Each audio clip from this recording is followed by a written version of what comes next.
Hello दोस्तों, welcome to my YouTube channel gem story explain. आज जो मैं स्टोरी एक्सप्लेन करने वाली हूँ वह एक कोरियन ड्रामा वेब सीरीज़ है जिसका नाम है 1% ऑफ समथिंग। इस वीडियो में मैं इस वेब सीरीज़ के फर्स्ट एपिसोड को एक्सप्लेन करने वाली हूँ। अगर ये वीडियो आपको अच्छी लगे तो इसे लाइक कर देना और कमेंट कर देना। चैनल पर पहली बार आए हो तो सब्सक्राइब भी कर देना।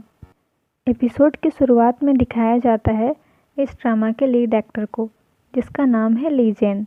लीजेन एसएच ग्रुप का सीईओ है और एसएच होटल की जिम्मेदारी अभी जेन की है, क्योंकि उसके दादाजी ली क्यू चोंग, जो एसएच ग्रुप के चेयरमैन हैं, अभी फ़िलहाल रिटायर्ड हैं। लीजेन थोड़ा स्ट्रिक्ट बॉस है और उसके सारे एम्प्लॉय उसे डरते हैं। दूसरी ओर दिखाया जाता है इस ड्रामा की लीड एक्ट्रेस को, जिसका नाम किम दायुन है। वह एक टीचर है। किम दायुन स्कूल में बच्चों को पढ़ाती है। उसी वक्त वहाँ कुछ आवाज़ आती है। वो आवाज़ की तरफ जाती है और देखती है वहाँ एक व्यक्ति घायल गिरा हुआ है। दायुन उसके पास जाती है और उसे हॉस्पिटल लेकर जाती है। समय बीतता जाता है। किम दायुन की माँ चाहती थी दायुन किसी आयुर्वेदिक डॉक्टर से ही शादी करे, इसलिए वो दायुन को बताती है उसे एक आयुर्वेदिक डॉक्टर से मिलने एसएच होटल जाना है। दायुन मान जाती है। दायुन का एक फ्रेंड था, जीसू। वो एक सिंगर था और दायुन उसके फ़ैन क्लब की प्रेसिडेंट थी। वो जीसू की बहुत बड़ी फ़ैन थी।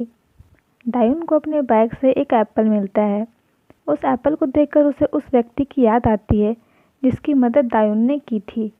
वो व्यक्ति दायुन को हॉस्पिटल में खर्च हुए पैसे वापस करना चाहता था, पर दायुन पैसे लेने से मना कर देती है। तब उस व्यक्ति ने दायुन को एक सेव दिया था और कहा था, मैं इसे अपनी पत्नी के लिए लेकर जा रहा था, पर अब इसे तुम रख लो। अगले दिन दायुन एसएच होटल जाने के लिए निकलती है। दूसरी ओर दिखाया जाता है लीजन के लिए चेयरमैन के अटर्नी का रेड कॉल आता है और उसे अर्जेंटली बुलाया जाता है। उसी वक्त किम दायुन भी एसएच होटल पहुंचती है और गलती से जेन से टकरा जाती है। जेन अटर्नी से मिलने जाता है। वहां अटर्नी जेन को चेयरमैन की वसीयत दिखाता है, जिसमें चेयरमैन ने एसएच ग्रुप की शेयर्स को किसी स्कूल में पढ़ाने वाले टीचर किम दायुन के नाम कर दिया था और एक शर्त रखी थी, अगर जेन को शेयर्स चाहिए तो उसे किम दायुन से शादी करनी पड़ेगी। अटर्नी जेन का अच्छा दोस्त भी था। वो जेन को बोलता है तुम्हें शर्त मान लेनी चाहिए, पर जेन बोलता है मैं ऐसे कैसे किसी भी लड़की से शादी कर सकता हूँ। हमेशा दादाजी मेरे साथ ऐसा ही करते हैं। पहले भी उन्होंने बिजनेस डील के लिए ऐसा ही किया था। अब दादाजी अपने शेयर्स के साथ जो करना चाहते हैं कर सकते हैं। मुझे उनके पैसे नहीं चाहिए। अगर वो मुझे अपना सब कुछ भी दे दे तो भी मैं उस लड़की से शादी नहीं करूँगा। मैं उस लड़की को नहीं जानता, कोई भी नहीं जानता। अटर्नी जेन को समझाता है, इसमें तुम्हारा ही फ़ायदा है। अगर तुम्हारे दादाजी के शेयर्स तुम्हें मिल गई तो तुम एसएच ग्रुप पर आसानी से कंट्रोल कर सकते हो। तुम्हें पैसों में इंटरेस्ट ना हो, पर अगर उस लड़की को पैसों से मतलब हो तो वो चेयरमैन के सारे शेयर्स, सारे पैसों की अकेली वारिस बन जाएगी। तुम्हें एक बार उस लड़की से मिलना चाहिए। जेन इस बारे में सोचता है और किम दायुन से मिलने के लिए तैयार हो जाता है। दूसरी ओर दिखाया जाता है लीजेन के दादाजी को। वो कोई और नहीं बल्कि वही व्यक्ति थे जिसकी मदद किम दायुन ने की थी। लीजेन और अटर्नी दायुन से मिलने उसके स्कूल जाते हैं। जेन इस बात से परेशान रहता है कि आखिर इस लड़की ने मेरे दादाजी पर ऐसा क्या जादू कर दिया जो दादाजी ने सारी शेयर्स उसके नाम कर दिए। जेन दायुन से मिलता है। दायुन पूछती है मैं आपकी क्या मदद कर सकती हूँ। अटर्नी बोलते हैं आपने ली क्यू चोंग के बारे में सुना होगा। दायुन बोलती है इस नाम का मेरी क्लास में कोई नहीं है, शायद दूसरे क्लास में होगा। जेन को दायुन की बात सुनकर हंसी आ जाती है। अटर्नी दायुन को बताते हैं हम किसी बच्चे की बात नहीं कर रहे हैं। आपने एसएच ग्रुप के बारे में तो सुना होगा, हम उनके चेयरमैन की बात कर रहे हैं। जेन को दायुन पर गुस्सा आता है। वो पूछता है आखिर तुम मेरे दादाजी को कैसे जानती हो? तुमने क्या जादू कर दिया मेरे दादाजी पर? दायुन बोलती है आपको कोई गलत फहमी हुई है। मैंने आज पहली बार उनका नाम सुना है, मैं उन्हें नहीं जानती। अटर्नी दायुन को बताते हैं हमारे चेयरमैन ली क्यू चोंग ने अपनी वसीयत पर तुम्हारा नाम लिखा है, कुछ शर्तों के साथ। उनकी डेथ के बाद ये तुम्हें मिलेंगे और कुछ अधिकार भी। किम दायुन बोलती है, आपको कोई गलतफहमी हुई होगी। मेरा नाम किम दायुन है, पर आप किसी और किम दायुन को ढूंढ रहे होंगे।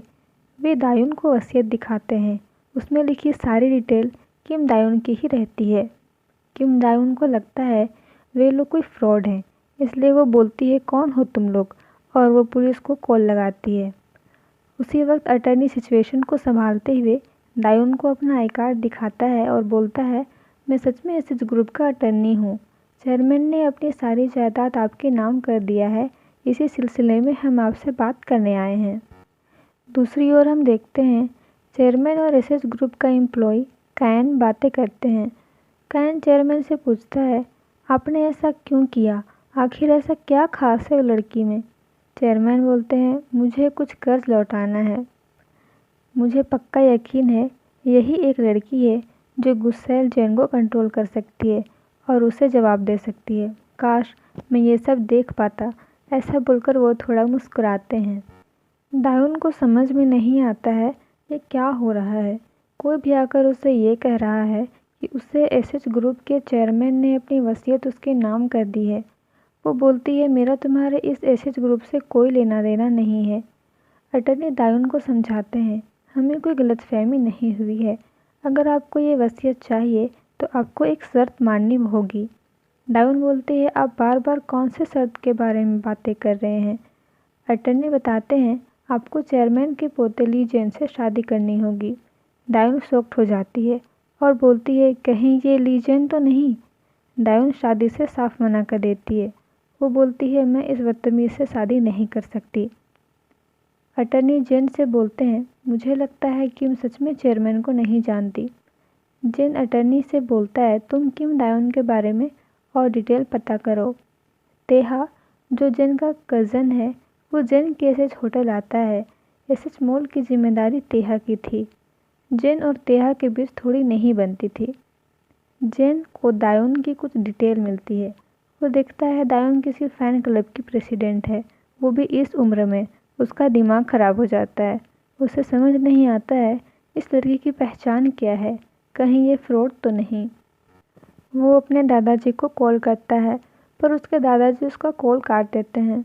जेन समझ जाता है दादाजी उसका कॉल नहीं उठाएंगे और वो उससे सामने से मिलना चाहते हैं। वो अपने दादाजी के पास जाता है। जेन के दादाजी जेन की दादी की फ़ोटो से बातें करते हैं। वो बताते हैं, मैंने जेन के लिए एक लड़की पसंद की है। वो बहुत ही खूबसूरत है और दयालु भी है। जेन के लिए इससे अच्छी लड़की नहीं मिलेगी। उसी वक्त जेन वहाँ आता है। जेन के दादाजी बोलते हैं, ये मेरा पैसा है, मेरे शेयर्स हैं, मैं इसके साथ कुछ भी कर सकता हूँ। जेन बोलता है, एसएच ग्रुप के शेयर्स मेरे पापा के थे। दादाजी बोलते हैं, तो क्या हुआ? अब ये तुम पे डिपेंड है, अब तुम क्या करते हो। अगर तुम्हें शेयर्स चाहिए तो किम दायुन से शादी कर लो। जेन बोलता है, मैं ऐसे कैसे किसी भी लड़की से शादी कर लूँ? पिछली बार भी आपने चेयरमैन हैन की बेटी जोई हुई के साथ मेरी शादी तय कर दी थी। आपको जो मन करता है आप वही करते हैं। चेयरमैन बोलते हैं, उस वक्त तुमने ही शादी से मना कर दिया था। अगर उस वक्त तुमने शादी कर ली होती तो ये सब नहीं होता। जेन बोलता है, आप मुझे बिजनेस के लिए शादी के नाम पर बेचना चाहते हैं। मैं ये शादी नहीं करूँगा। आखिर ऐसा क्या है उस लड़की में? उसे हमारे बिजनेस और शेयर्स के बारे में कुछ भी नहीं पता। चेयरमैन उसे समझाते हैं, वो लड़की बहुत ख़ास है, तुम क्यों इस बात को नहीं समझ रहे हो? पर जेन बोलता है, अगर मैं शादी के लिए ना कहूँ तो? चेयरमैन बोलते हैं, तो एसएच ग्रुप तेहा को चला जाएगा, एसएच मॉल की शेयर्स के साथ। ये ज़रूरी नहीं कि तुम ही एसएच ग्रुप के वारिस बनो।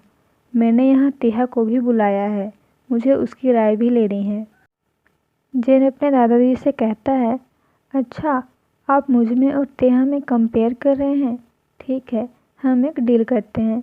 मैं किम दायुन को 3 महीने डेट करूँगा। अगर बात नहीं बनी तो मैं शादी नहीं करूँगा। पर चेयरमैन जेन को 6 महीने डेट के लिए मना लेते हैं। और यहाँ पर एपिसोड 1 ख़त्म हो जाता है। आगे के एपिसोड्स देखने के लिए मेरे चैनल को सब्सक्राइब करें और बेल आइकन को भी प्रेस करें ताकि जब भी मेरी नई वीडियो आए आपको सबसे पहले नोटिफिकेशन मिल जाए। Thanks for watching. आपने यहाँ तक वीडियो देखा तो एक लाइक तो बनता है।